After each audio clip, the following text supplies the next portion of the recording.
Starting with the basics, Rosa Parks is often taught as sitting in the whites-only section of the bus, which isn't quite accurate. She was actually in the first row of the designated colored section, but refused to move when asked to give her seat to a white man. This is significant because it changes the context of her act of defiance. It was not a breach of a specific whites-only area, but a stance against the perpetuated systemic injustice of second-class treatment. Then, there's the Emancipation Proclamation.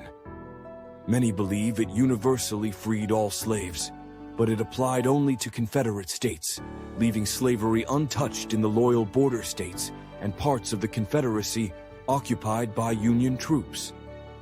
This distinction is crucial because it reveals the strategic rather than purely humanitarian aspects of Abraham Lincoln's decision.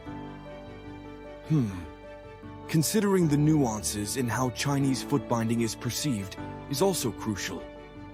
Often depicted as a beauty standard to attract men, it was also a socio-economic practice used to force girls into a form of immobility conducive to domestic work.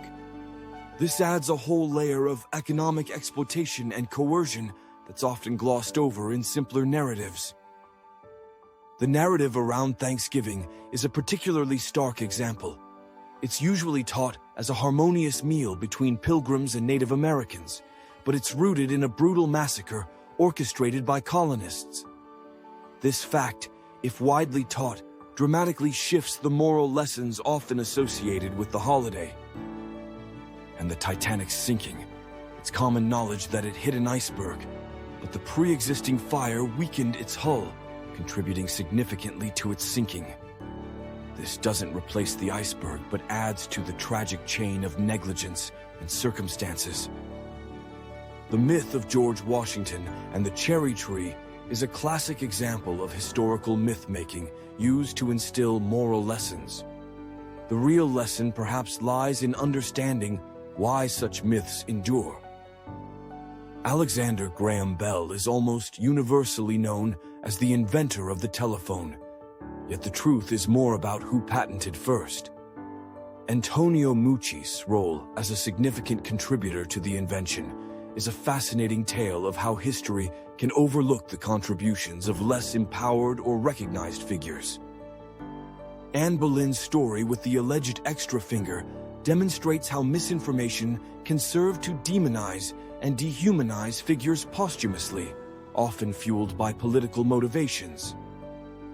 The romanticized story of Pocahontas and John Smith is another example. Disney popularized an entirely fictional love story, which overshadows the true, more complex history of her role as a cultural intermediary. Lastly, the story of Columbus discovering America is foundational in many educational systems, yet it's far from accurate.